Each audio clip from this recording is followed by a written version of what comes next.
Morning morning ఏది ఇట్లా వచ్చింది ఇద్దరు సార్ ఏది విషయం ఏంటి? ఇది మన హైదరాబాద్ బౌద్ధగూడలో ఇవాళ మాకు మల్కాజ్గిరి మీటింగ్ ఉంది కదా. ఆ మీటింగ్ దానికైతే ఏం లేదు సార్, పోతున్నారని చెప్పేసి. ఎవరు పోతున్నా? నేను చెప్పిన పోతున్నాను. ఎవరు చెప్పారు? ఎవరు ఎస్బీ వాళ్ళు ఉన్నారు? ఎవరు చెప్పిన? నేను చెప్పిన నేను మల్కాజ్గిరిలో పోలీస్ పర్మిషన్ వచ్చి మరి మీకు కావాలంటే రైటింగ్ ఇస్తానా బాబు? ఎవరు చెప్పారు మీకు? డీసీపీ ఏ ఇన్ఫర్మేషన్ వచ్చింది? మీరు కనుక్కోండి. పోలీస్ పర్మిషన్ వచ్చిన మీటింగ్ లో హైకోర్టు ఆర్డర్ ఇచ్చింది, పోలీస్ పర్మిషన్ ఇచ్చిన మీటింగ్ ఎవరు చెప్పారు? మీ ఇన్స్పెక్టర్ గారు చూస్తున్నారా? డిఎస్ఆర్ ఉంటుందిగా, మీకు సెట్ కాన్ఫరెన్స్ ఉంటుందిగా సిపి గారికి. దాంట్లో నిన్న హైకోర్టు ఆర్డర్ ఇచ్చింది మల్కాజ్గిరి. నేను మల్కాజ్గిరి మీటింగ్కు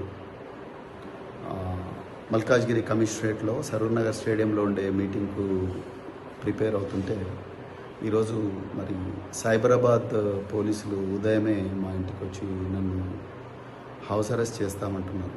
నిజంగా నాకైతే ఆశ్చర్యంగా ఉంది. గౌరవ తెలంగాణ హైకోర్టు, అదేవిధంగా గౌరవ మల్కాజ్గిరి పోలీస్ కమిషనర్ శ్రీమతి సుమతి గారు, వీళ్ళందరూ ఇన్ రైటింగ్ పర్మిషన్ ఇచ్చిన తర్వాత కూడా మాలాంటి నాయకులను వీళ్ళందరినీ కూడా పోలీసులు అరెస్ట్ చేసి గృహ నిర్బంధంలో ఉంచి ఆ మీటింగ్కు పోకూడదని ఇన్ని కుట్రలు చేస్తున్నారంటే ఇంకా తెలంగాణలో రాజ్యాంగం ఇచ్చిన జీవించే హక్కు కానీ లేకపోతే స్వేచ్ఛగా తిరిగే హక్కు article 19 clause 1 clause A clause B ఈ విధంగా రాజ్యాంగం నుంచి సంక్రమించిన హక్కులకు కూడా మరి ఏమాత్రం కూడా రక్షణ లేకుండా పోయింది. మరి ఏ ముఖం పెట్టుకొని రాహుల్ గాంధీ సంవిధాన్ బచావో రాజ్యాంగాన్ని రక్షిద్దామంటున్నారు. ఆయన శిష్యుడైన రేవంత్ రెడ్డి గారు అదే రాజ్యాంగం ఇచ్చిన హక్కులను కాలరాస్తా ఉన్నారు. ఈ పోలీస్ అధికారులకు పాపం వాళ్ళకి ఏం తెలియదు. వాళ్ళ పై అధికారులు ప్రవీణ్ కుమార్ని ఆపండి చెప్పిండ్రు, ఆపుతా ఉన్నారు. వాళ్ళ దగ్గర మాకు ఆ ఇన్ఫర్మేషన్ సరే ఇన్ఫర్మేషన్. నేను మా యువ నాయకులు మా ఎమ్మెల్సీ షంబీపూర్ రాజు గారు నాకు ఆ పోలీస్ పర్మిషన్ లెటర్ కూడా పంపించారు. అదే విషయాన్ని నేను వీళ్ళకు నర్సింగ్ ఇన్స్పెక్టర్ గారు కూడా చెప్పాను. సో వాళ్ళు మా పై ఆఫీసర్లతో మాట్లాడి చెప్తామని అంటున్నారు. ఈ విధంగా అరాచక పాలన, దుర్మార్గ పాలన నడుస్తూ ఉన్నది తెలంగాణలో. ఒకసారి ప్రజలందరూ కూడా గమనించాలి. నన్ను మా సరూర్ నగర్లో మా వర్కింగ్ ప్రెసిడెంట్ కేటీఆర్ గారు ఏ మీటింగ్కి అయితే వస్తున్నారు ముఖ్య అతిథిగా, ఆ మీటింగ్కు నన్ను పోనివ్వకపోతే మాత్రం నేను ఆమరణ నిరాహార దీక్ష చేస్తా ఇంట్లోనే కూర్చొని. నేను డీజీపీ గారికి, హోంమంత్రి రేవంత్ రెడ్డి గారికి నేను క్లియర్గా చెప్తున్నా, ఇది ఒక వార్నింగ్. రేవంత్ రెడ్డి గారు, రాజ్యాంగం బాబాసాహెబ్ అంబేద్కర్ గారు నాకు ఆర్టికల్ 19 ప్రకారం నాకు స్వేచ్ఛగా తిరిగే హక్కు, స్వేచ్ఛగా మాట్లాడే హక్కు ఇచ్చిండ్రు. కానీ మీ పోలీసు వాళ్ళు ఇలా నన్ను ఆపుతా ఉన్నారు. నేను కంటెంప్ట్ ఆఫ్ ద కోర్ట్ వేయడం కాదు, నేను అమర నిరాదీక్ష చేస్తే నన్ను ఆ మీటింగ్ పోనీయకపోతే.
ఊరోళ్ళందరూ నిర్బంధించి కరెక్ట్ కాదన్న. ప్లీజ్ మీరు మాత్రం అర్థం చేసుకోవాలి సార్. దయచేసి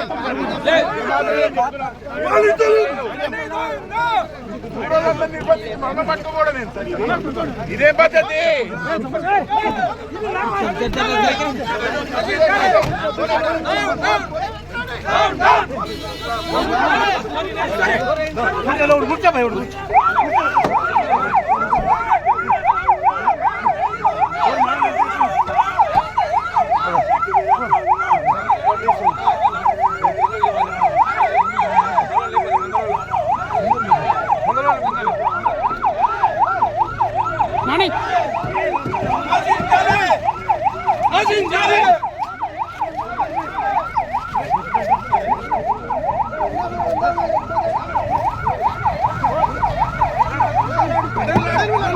పోనంటున్నా మీరు రెండే నాతో పట్టు ఎవరున్నా వీళ్ళ డీసీపీ ఎవరున్నా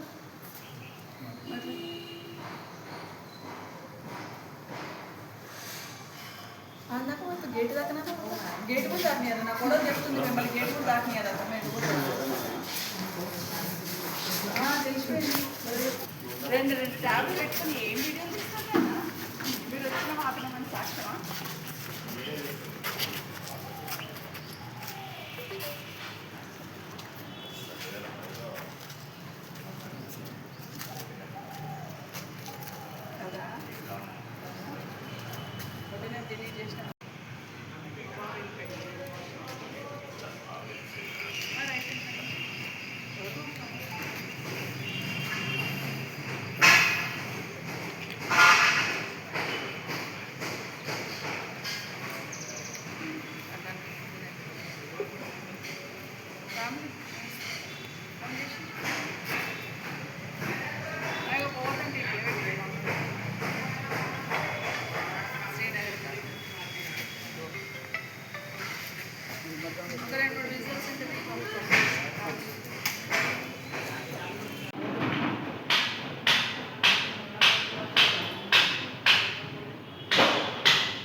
మీ అమ్మ నాన్న ఊరు ఎక్కడ పరిగె ఆడ భూమి హైదరాబాద్ లో ఆమె దగ్గర తీసుకుంటా ఆమె చూసుకుంటారు ఊరోళ్ళ మీద నేను ఊరోళ్ళ చెప్తా కంటికి రెప్పలాగా చూసుకుంటాను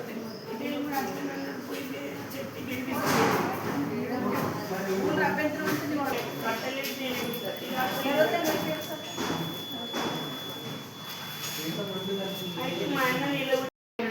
ఎవరు తెచ్చుకుంటారు ఇప్పుడు రేపు ఏమంది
బాగుపడుతుంది ఊళ్ళో పెద్ద మనిషి దగ్గర పోవాలి కదా